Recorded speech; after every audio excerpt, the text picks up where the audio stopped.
I'm going to do some video about changing caps in the NES front loader. I hardly ever do any videos about the front loader, but you can see right here behind me, that's maybe half of the consoles that I've done or in the middle of doing for the high def NES sales. And right up here in this shelf, there's a maybe another, well, it's all the motherboards from those shells, but those are all prepped. So I wanted to go through, just make a video just for this, because it's one of those things that I highly recommend doing when doing any kind of mod work on the front loader. It doesn't have to be just for the high def NES, but also to explain for the people doing the high def NES about how to do this, in video format, because seeing pictures and doing a write-up maybe just doesn't do it for everybody. And I've actually already had the write-up done, but at that point I only had 3 variations of the power module, or whatever you want to call this, the AV and power module, and I found a couple more since then. So, and that may not be all of them either, but I wanted to get those on video just to show how it's done. Alright, the first thing that I want to stress about this is I have never changed the electrodes on the main board. You see 3 of them here. I think once in a while there's more, but these are Rubicons. They're very good, and I've never had a problem with any of them. And I think this is mostly because they are exposed to air. They're not going to get hot, and everything inside of this box, especially with the 7805 attached right to it, gets hot. And I have just seen numerous caps come out of here, not just the big one, but some of the 100s that are hidden, usually actually right in between the big cap and the heatsink, leak, and we'll see corrosion on the bottom board. So obviously you want to get this bottom piece off here to access the pins. It just pops off, and I've actually got pictures close up of this board, and I just took a little red marker and circled all the pins of the caps for that particular board. I can go through here and pretty much find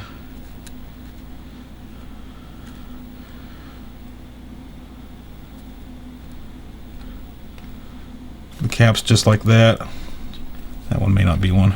The problem is they're not all the same.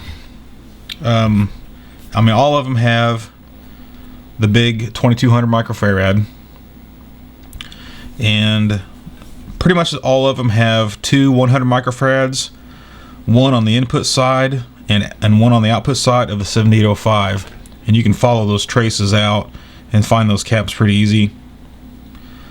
And one out of the 5 or 6 I've found actually had a 10 microfarad cap on the input side, which I thought was super bizarre.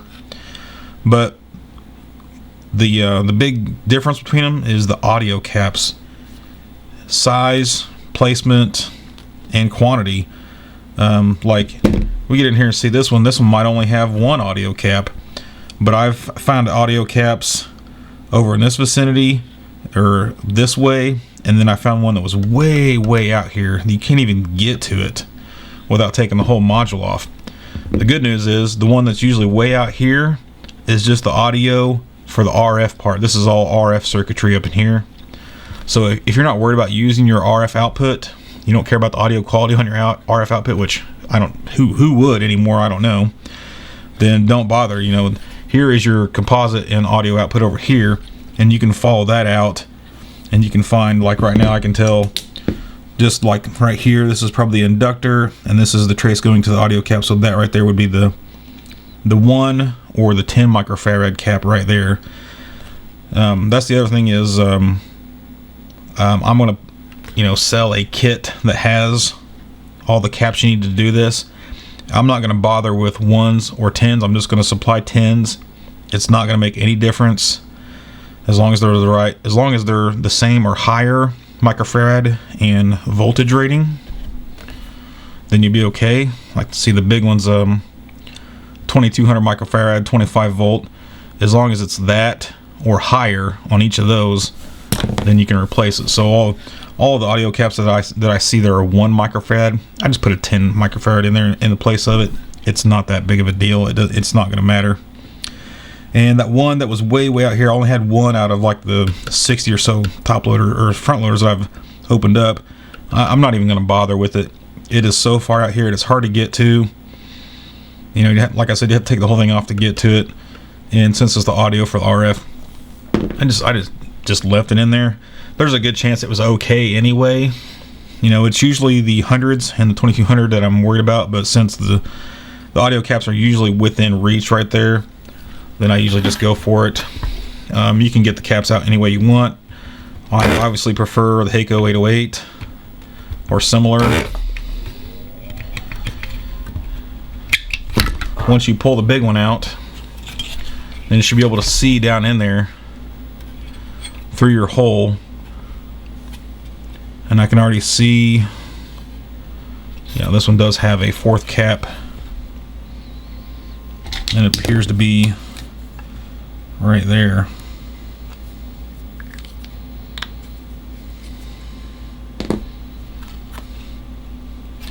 And it is way back there. This is a CPU 11. That seems to be about the only indicator I can come up with is what revision of motherboard it is to see what revision of the module you got.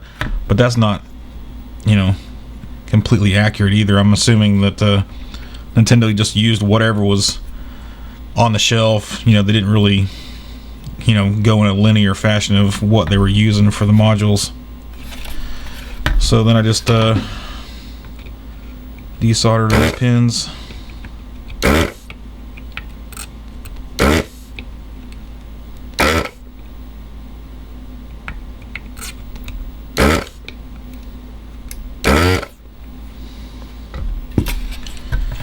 And if they don't fall out, I just go in with needle nose and just yank them out. You can see that's a 50 volt 1 microfarad for, I'm assuming yeah, that was the one that was the audio output with the composite. And there is 100 microfarad 10 volt, and that one would actually be on the 5 volt output side of the 7805. And this one is 100 microfarad 25 volt, and that's on the input side. So you could see it's after the diodes, so you're probably going to see 7.5 volts on that cap, somewhere in that range, depending on what AC adapter you're actually using. So the caps that I supply are going to be 25 volt on input and output, and they're both going to be 100 obviously. And I'm not real sure I could even get that one to show in the camera. Let's see if I can get some light in there.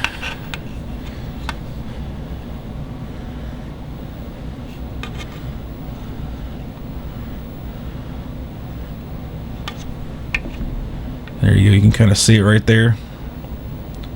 It's back in there a ways. And like I said, it's definitely the audio cap to the RF, so if you don't care, don't bother.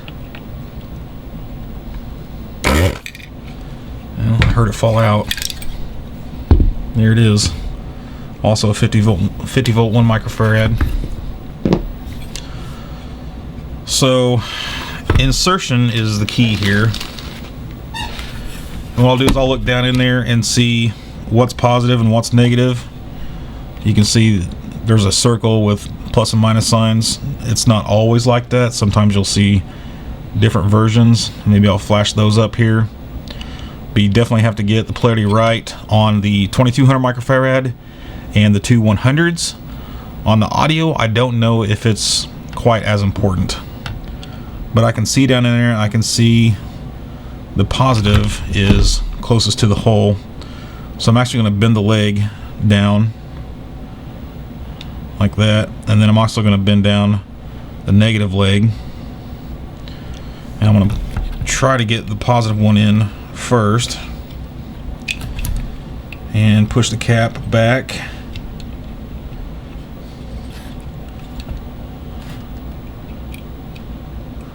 Enough to get the negative leg started. I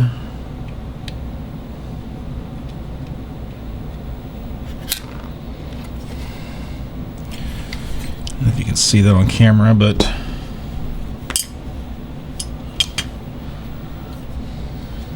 here's my negative leg sticking up just a bit, just enough to grab onto, grab it, pull it, yank it to the side, pull on the other one, yank it out, and that one will be set.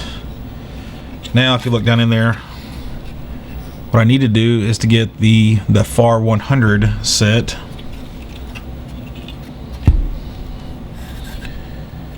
And it looks like wouldn't really need to bend legs on this one to get it going. The crazy thing is on that circle, this is pretty common too. There's actually 3 holes, and the center hole is also positive, but the far end one is negative, and the far other side is actually usually filled with solder. So you got to aim for the center hole.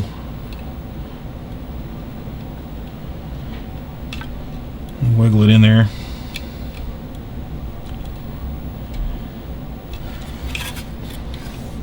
Let's see if I can get a close up of that.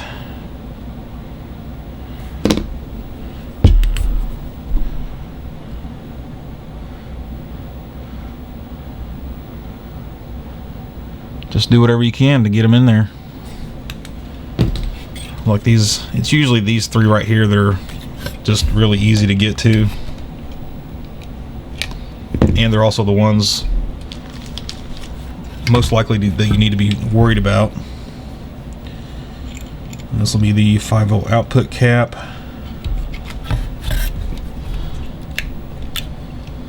Again, you can tell because the very right leg of the 7805 is 5-volt output, and you can follow that trace right back to the via for the cap on that one. And we got one more audio cap.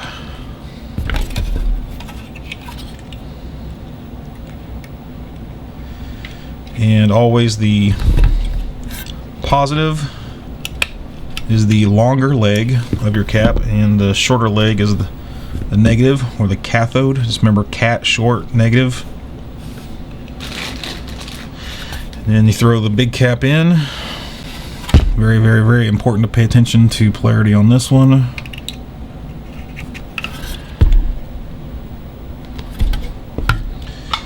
And then we just solder them down.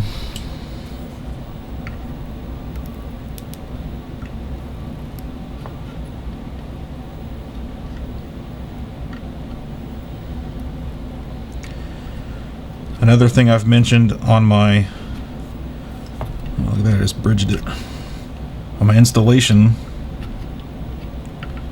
is if you lift a pad, which is pretty common if you see corrosion down here. The corrosion will just look, actually it'll kind of look like this stuff over here, just kind of a milky substance, or it'll just look not clean basically.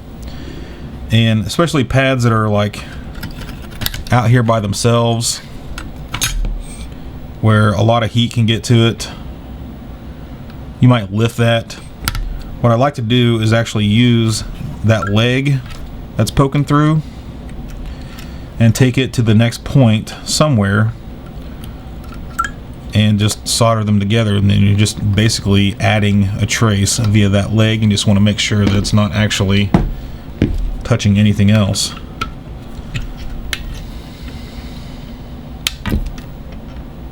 Clip these off.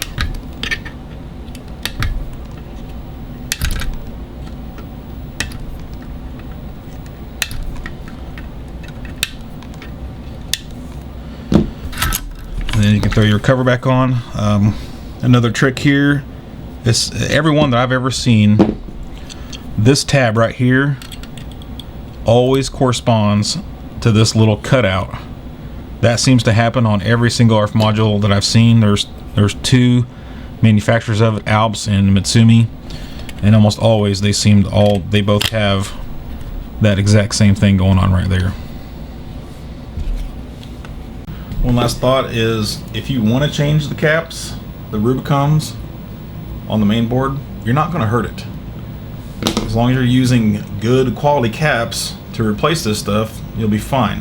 Okay, so I wanted to be as thorough as I could be with this, so I went back through all 34 boards that I have up here, and then I had a couple boxes of parts NES motherboards. I had 37 of those.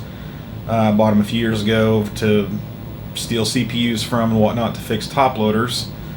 And I come up with 5 different versions, and it depends on, of course, which manufacturer of the module that you have and which version of the motherboard. Now, I only found a few version 4 motherboards, a few 5s, a few 6s, but there was a lot of 7, 8, 9, 10, 11s. But I don't know if that's all that were ever made. You know, I don't know if 1, 2s, and 3s were circulated or not. I'm assuming they were. I know I had one front loader a while back that I sold that was a very low serial number, but I don't really think I paid much attention to what version of motherboard or anything like that it was. It may not be worth trying to track down. So anyway, I'm going to post the 5 pictures at the end of this video. You can see the different setups for the caps. You know, I'll label the size and placement and which version of motherboard and what manufacturer they are. And I think I'm also going to start a thread on the NintendoAge, so that maybe even NesDev, so that some other people can possibly post similar pictures, so that we may get a more complete picture of what's going on here.